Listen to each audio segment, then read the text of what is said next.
India today ISRO के सर्वे में एक बात तो निकल कर आई कि आज की तारीख में चुनाव हो जाए तो लोकसभा के भीतर कोई अंतर नहीं होगा, कमोवेश यही स्थिति रहेगी। नजरिया और परसेप्शन अलग अलग बदल रहा है, लेकिन कई सवाल हैं। मोदी सरकार की सबसे बड़ी उपलब्धि इस दौर में कई सवाल थे, उसमें सबसे पहले यह आ रहा है कि पहले की तुलना में महंगाई जो है वो कुछ कम हुई है। ये पहला सवाल था सरकार को लेकर सबसे बड़ी उपलब्धि में। 4 सवाल निकल कर आए। महंगाई पर काबू है, ये 25% लोगों की राय है। विदेश नीति अच्छी हुई है, 22% लोगों की राय है। स्वच्छ भारत अभियान 17% राय है। भ्रष्टाचार पर नियंत्रण 16% राय है। हम आपको इसमें एक चीज बतला दें, रोजगार को लेकर लोगों की राय अच्छी नहीं थी। काले धन को लेकर लोगों की राय सरकार को लेकर अच्छी नहीं थी, जो इसमें पूछा गया था और जो हमने रखा है आपके सामने, उसमें सिर्फ 16% तक रखा है। बाकी में कई लोग की राय थी। 2% लोग काले धन को लेकर कह रहे थे, 5% लोग शिक्षा रोजगार को लेकर कह रहे थे। लेकिन ये एक स्थिति है, महंगाई, विदेश नीति, स्वच्छता अभियान और भ्रष्टाचार नियंत्रण। लेकिन इससे जुड़ा हुआ एक दूसरा सवाल, नाकामी क्या रही इन सब के बीच? तुरंत की नाकामी में कई सवाल उठ रहे हैं, खासतौर से भूमि अधिग्रहण को लेकर सवाल उठ रहे थे। लोगों के जहन में ये बहुत तेजी से फैला है और किसानों की उपेक्षा जो है ये झटके में नंबर 1 पर आकर आ गया है। 30% लोगों की राय है कि किसानों की उपेक्षा हो रही है। रोजगार की धीमी दर, ये 28% लोगों की राय है। अर्थव्यवस्था 17% लोगों की राय है। और धार्मिक असहिष्णुता, जो माइनॉरिटीज को लेकर सवाल था, वह भी इस जहन में कहीं निकल कर आया है। तो ये है किसान झटके में देश के ऊपर में। ये किसान का मुद्दा लोकसभा चुनाव के समय इस रूप में नहीं था, सिवाय इसके कि प्रधानमंत्री मोदी उस समय चुनाव प्रचार में कह रहे थे एमएसपी दे देंगे, 50% बढ़ा देंगे। लेकिन यहां पर उपेक्षा का सवाल आ गया है। तीसरी स्थिति जुड़ी हुई है, तब चुनौती क्या है सरकार के सामने? मोदी सरकार के सामने सबसे बड़ी चुनौती क्या है? इसमें भी सबसे बड़ी चुनौती के तौर पर झटके में नया सवाल निकल कर आया है, किसानों की हालत में सुधार होना चाहिए। एक लिहाज से यह कांग्रेस की सफलता मानी। हम पूछेंगे विशेषज्ञों की राय क्या है इस पर, क्योंकि कांग्रेस मुद्दे को इसी रूप में ला रही है किसानों के मद्देनजर। 16% लोग चाहते हैं किसानों की हालत में सुधार हो और ये सबसे बड़ी चुनौती मान रहे हैं। आर्थिक विकास 15%, भ्रष्टाचार 13%, विदेश नीति 13%, कीमतों पर नियंत्रण यानी महंगाई किसी तरीके से कम हो जाए 11%। ये एक स्थिति है। आलोक जी, सबसे पहला सवाल तो यही है कि जो सरकार की नाकामी और सरकार की चुनौती है, दोनों के बीच में किसान खड़ा है। बिल्कुल। और देखिए प्रसून जी, मेरा ऐसा मानना है कि पहली बार ऐसा हुआ था जब बीजेपी को बड़े पैमाने पर ग्रामीण क्षेत्रों में वोट मिला। बिल्कुल। हम और आप पिछले कई वर्षों से कहते रहे हैं कि गांव में नहीं, ये बिजनेस वालों की पार्टी है, ये दुकानदारों की पार्टी है। पहली बार गांव से एक बड़ा मत मिला था। मध्य प्रदेश, यूपी, अब देखिए यूपी में जितनी बड़े पैमाने पर आई, बिहार, ऐसे सब राज्यों में लोकसभा चुनाव में मोदी जी को समर्थन मिला था ग्रामीण क्षेत्रों का, जहां किसान है या किसान मजदूर है, हो सकता है उसकी अपनी जमीन ना हो, लेकिन जो परसेप्शन बना लोगों के दिमाग में, ये हो सकता है कि वो उनके इंटेंशन उतने खराब ना हो, लेकिन एकदम, और इसमें कांग्रेस को श्रेय मत दीजिए प्रसून जी, मैं कहूँगा भारतीय किसान संघ को भी श्रेय दीजिए। जिन लोगों ने वोट दिलवाए, आपकी हमारी बात हुई, आपकी भी हुई होगी, वो लोग ये कहते हैं, किसान संघ के नेताओं ने ये कहा हमसे कि हमने वोट दिलवाए थे और ये सरकार ने तो उल्टा काम कर दिया है हमारा, इसलिए वो वापस जो जॉइंट कमेटी में जाने की नौबत अब आई है। तो मुझे लगता है कि परसेप्शन से पूरी सरकार को हिला दिया। ये गलतफहमी जिन लोगों ने भी नीति निर्धारक रहे हैं, मोदी जी के साथ जो सलाहकार रहे होंगे, उन्होंने सोचा था कि एक छोटा मामला है, पहले हुआ था, बिल आया था, हम ले आएंगे। किसानों का मुद्दा और महंगाई का मुद्दा, दोनों को आप यदि जोड़ें तो शहरी भी नाराज हो गया, क्योंकि कई चीज़ें महंगी हुई, तिलहन महंगा हुआ, दालें महंगी हो गई, उस पर नियंत्रण नहीं हुआ। चूंकि हाँ, आपका सर्वे वैसे कह रहा है कि महंगाई पर नियंत्रण, क्योंकि छोटे शहरों में उपलब्धि के तौर पर भी देखा जा रहा है, लेकिन वो परसेंटेज इतना ज्यादा नहीं है। 25% लोग, उसको लोगों को लगता है 30% किसानों की उपेक्षा आ रही है। तो मुझे लग रहा है कि ये जो बड़ा एक था, ये बात जो आप कर रहे हैं, हमें लग रहा है कि प्रेम शुक्ला जी, आप बताइए, आप लोगों के भीतर से भी आवाज उठ रही थी भूमि अधिग्रहण बिल को लेकर। क्या आप भी मान रहे हैं कि ये किसान वाला मुद्दा झटके में बहुत बड़ा हो गया है देश के सामने? नहीं, किसान का मुद्दा हमेशा से बड़ा रहा है। देखिए, इस देश में कृषि की अर्थव्यवस्था पर निर्भर लोगों की संख्या सबसे बड़ी है। सबसे कम उसकी हिस्सेदारी आपकी जीडीपी में, उसके आबादी के अनुपात में आपने कर रखा है। अब ऐसे में यदि उसको इस बात की भी आशंका पैदा हो जाए कि मेरी अपनी भूमि भी चली जाएगी, तो उससे जो है उसके मन में सरकार के खिलाफ एक प्रतिरोध का भाव तो निश्चित तौर पर उत्पन्न होगा। इसलिए किसानों के हित के को सुनिश्चित करना ये सरकार को जो है तय करना होगा, और वो इसका संदेश भी किसानों को देना होगा कि हम आपके अधिकारों को, आपके विकास को, हम आपकी भूमि को सुनिश्चित करने के लिए आपकी भूमि छीनेंगे नहीं, आपकी भूमि का सदुपयोग कर सकते हैं। प्रेम शुक्ला जी, ये आप संदेश खुद को देना सरकार नहीं मान रहे हैं। आवश्यक है। आप खुद सरकार नहीं है। नहीं, सरकार में शामिल रहने के बावजूद शिवसेना ने संसद में भी किसान भूमि अधिग्रहण के मुद्दे पर सत्तारूढ़ दल की तुलना में किसान के समर्थक वाली भूमिका अपनाई है। ये भी आप रिकॉर्ड पे जान रहे हैं। नहीं तो क्या ये मैसेज है कहीं किसी रूप में जाहिर तौर पर श्रीकांत जी कि आपके सहयोगी अगर कह रहे हैं हम कि विरोध करने की स्थिति में है, ये मुद्दा बड़ा होते होते इतना बड़ा हो गया है कि नंबर 1 पर आ गया है लोगों के जहन में, तो ये आप लोग इसको किस रूप में देख रहे हैं? उपलब्धि तो हुई नहीं। जी देखिए, किसान का जो मुद्दा है बहुत संवेदनशील मुद्दा है, और अब तक की जो पूर्ववर्ती सरकारें रही वो किसान को हमेशा से किसान की उपेक्षा करती रही। आप उनकी ज़मीन लेते रहे, उनको ना तो आप मुआवजा दिया, जहां आपने डैम वगैरह बनाए, जहां नहर नाले बनाए, वहां उनका कोई पुनर्वास आपने नहीं किया। तो अब तक कांग्रेस किसान को चीट करती रही, उसके साथ धोखा देती रही, और अब ऐसी पहली बार ऐसा चिंता हो रही है कि अब किसान पर राजनीति आपने बहुत कर ली।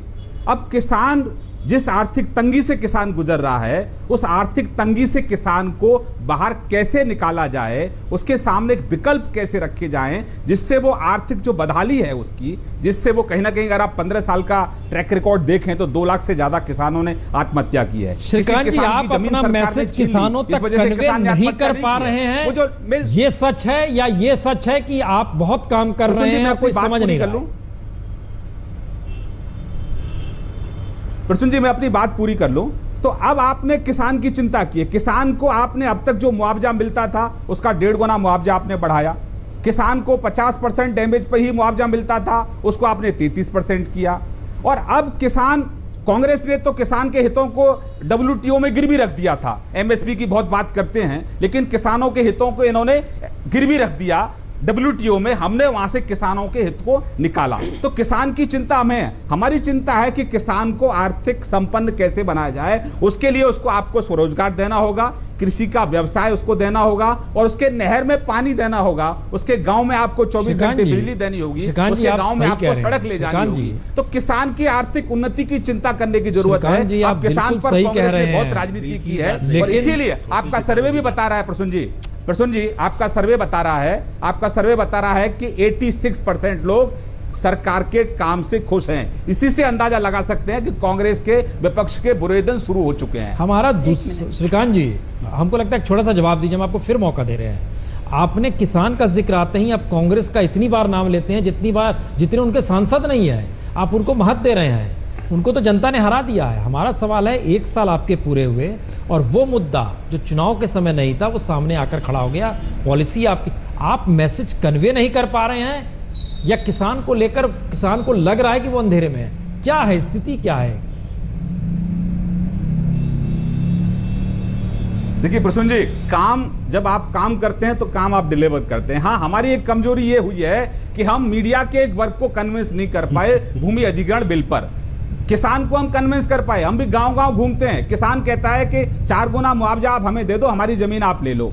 शहर के पास जो किसान है वो कहता है कि भाई आप 2 गुना मुआवजा हमें दे दो और हमारी जमीन ले लो। हम तो जब शहरीकरण के लिए जमीन ले रहे हैं तो 20% तो हम हक दे रहे हैं किसान को। तो किसान जमीन देने को तैयार है, लेकिन कांग्रेस जो है इस देश के अंदर विकास विरोधी राजनीति कर रही है। कांग्रेस से इसका जवाब है। हाँ, नल्ली जी, हम 1 मिनट कांग्रेस से प्रतिक्रिया लेंगे। नल्ली जी, पूरे देश के किसानों की जमीन ले लेगी। कह रहे हैं, आपने अच्छी बात कह दी। कांग्रेस का जो आने वाले समय में हमारी जो कार्यकर्ताओं की फौज जो जमीन पर जा रही है, इस कार्यकर्ता, अरे हुजूर, आप सही कह रहे हैं। आप मीडिया को दोष दीजिए, हमें लगता है डेमोक्रेसी को हम लोग समझ लें तब, लेकिन हमको लगता है आज मीडिया के मंच से एक बात कहना बहुत जरूरी है। वो ये है कि कांग्रेस बिल्कुल गुमराह कर रही है देश को, या काफ़ी हद तक ये लेकर के भूमि अधिग्रहण का मुद्दा, क्योंकि जो 2%, 3% या 4% जो कि खेती वाली ज़मीन है इस देश की, मैं पहाड़ नहीं ले रही, मैं बंजर ज़मीन नहीं ले रही, उसके ऊपर सभी ध्यान केंद्रित है। ये नहीं कि जो बाकी हिस्सा है उसका क्या हो रहा है, उसके ऊपर कोई ज़्यादा सुझाव नहीं दिए जा रहे हैं। लेकिन दूसरी बात मैं आपसे कहना चाहती हूँ कि ये 2-3% पर अगर आप सब चीज़ केंद्रित कर देंगे और आप चलने नहीं देंगे तो बीजेपी अगर सही कर रही है गलत वो बात नहीं है, वो भी एक जॉइंट सेशन ला करके इस बिल को पास करवाएगी। मेरा आपसे क्या कहना है कि देखिए, मैं अभी सेलेक्ट कमेटी को भेज के उसके बाद में देखें क्या होता है। मैं आपसे क्या कहना चाहती हूँ कि देखिए, जबकि एक पहले साल में आप जिस भी देश का आप देख लीजिए जहाँ पर गरीबों की जो हालत है वो बदली है, वहाँ पर पहले साल में ही बिग बैंग रिफॉर्म होते हैं। ये जिसे छुटकर कहते हैं, ये उस तरह से रिफॉर्म नहीं होते हैं कि 5 पैसा रिफॉर्म कर लो 10 पैसा। आपको बहुत ही ज़्यादा फंडामेंटल रिफॉर्म करना पड़ता है। अगर ये भूमि अधिग्रहण है और अगर ये नौकरियां पैदा करेगा या स्वरोजगार के अवसर पैदा करेगा तो इसके अंदर दोबारा झांकना चाहिए कांग्रेस को ही अपने गिरफ्तार। देखिए ऐसा है कि देखिए, जो मुझे लगता है इस वक्त जो प्लानिंग है उसको एक बार देख लिया जाए कि इसके बाद क्या होगा। इस वक्त तो ये कि सूट जो सरकार प्लानिंग कर रही है वो कहती है कि हम सड़कें बनाएंगे, कहाँ से बनाएंगे? जी, पैसा हमको विदेश से चाहिए। पैसा देखिए, पैसे की जो आपने बात की वो बहुत ही अति उत्तम बात की। वो अब अर्थव्यवस्था पे आप चले गए हैं कि पैसा, बहुत सी चीज़ें कही गई हैं, उसके लिए पैसा आएगा कहाँ, उसके ऊपर अब जब आप मौका देंगे तो बात होगी। लेकिन मैं आपसे कहती हूँ इन प्रिंसिपल ये सोचना चाहिए आज कांग्रेस पार्टी को भी कि क्यों कर, जबकि अगर बहुत ही अच्छी चीज बार-बार आप करें कांग्रेस अकेले का क्या है? चलिए कांग्रेस में जाइए ना, कांग्रेस ने कह रहे हैं आप मलयालम के अखबार देखिए, आप तमिल के देखिए, तेलुगु के देखिए, गुजराती का देखिए। गुजरात के किसान क्या कह रहे हैं आप ये देख रही हैं। आप बिल्कुल नेता नहीं कह रहे, आप लगातार ये कह रहे हैं कि मेरी पार्टी सवाल नहीं है, किसान की बात करिए ना, आपका सर्वे किसान क्या कह रहा है। आपने मुझे आलोक जी मेरा आपसे आग्रह है, लेकिन आलोक जी मेरा भी आपसे आग्रह है, ये कह रहा है आलोक जी मेरी बात सुन लीजिए, होना चाहिए। मैं आपसे कह रही हूँ आलोक जी मेरी बात सुन लीजिए, देखिए कि इसका जो तत्व है वो क्या है। लुटियन जोन से बाहर निकलिए। राशिद साहब, हम श्रीकांत जी, हमको लगता है प्रतिक्रिया पहले कांग्रेस की। राशिद साहब, एक मैसेज इन जनरल रहा है कि कांग्रेस अपने दौर में किसानों को अंधेरे में रखा। दूसरा मैसेज किसानों के सामने यह है कि ये बिल बदला गया, इससे भी चीजें नहीं रहेगी। हमारा सवाल बिल्कुल अलग है। हमारा सवाल है, इस देश में पहली बार कांग्रेस पॉलिटिकल फ्रंट के आगे आकर खड़ा हो गया है। आज तक उसको किसी ने इशू नहीं बनाया, वो पहली बार इशू बन चुका है। यह इशू सिर्फ बन रहा है या उसके लिए कोई समाधान का रास्ता टटोलने की बात कोई भी कर रहा है? राशिद साहब, देखिए, मैं कहूँगा कि मैं सारी बहस बहुत देर से खामोशी के साथ सुन रहा हूँ। लैंड एक्विजिशन एक्ट हम ही ने तो बनाया है, भारतीय जनता पार्टी की मदद से बनाया है, और आज पार्लियामेंट में, लोकसभा में हमारे सिर्फ 44 एमपीज हैं, राज्यसभा में भी हमारी मेजॉरिटी नहीं है। सारा विपक्ष होता है इकट्ठा तब मेजॉरिटी होती है। फिर भी भारतीय जनता पार्टी इतनी खौफजदा है कि इतनी बार कांग्रेस का नाम मैं नहीं लेता हूं जितनी बार बीजेपी लेती है। तो किसान से जाके पूछिए कि वो खुश है कि नहीं है, हमसे मत पूछिए। भारतीय जनता पार्टी के बारे में अरुण शौरी जी से पूछिए कि देश की अर्थव्यवस्था के बारे में क्या है, राम जेठमलानी जी से पूछिए। कांग्रेस को छोड़ दीजिए ना, झारखंड के एमपी से पूछिए कि काला धन वापस आएगा कि नहीं आएगा, जिन्होंने लोकसभा में कहा कि फाइनेंस मिनिस्टर जानते हैं कभी वापस नहीं आएगा। जेठमलानी जी ने कहा काला धन आ नहीं सकता है। अरुण शौरी जी ने कहा कि फाइनेंस मिनिस्टर जानता ही नहीं है कि देश के फाइनेंसेस क्या हैं। तो देखिए बात पे मुझे भी तो बोलने दीजिए। और अब रामदेव जी भी कह रहे हैं, मुझे भी तो बोलने दीजिए। तो वो भी कह रहे हैं, कांग्रेस को आप एक तरफ कर दीजिए।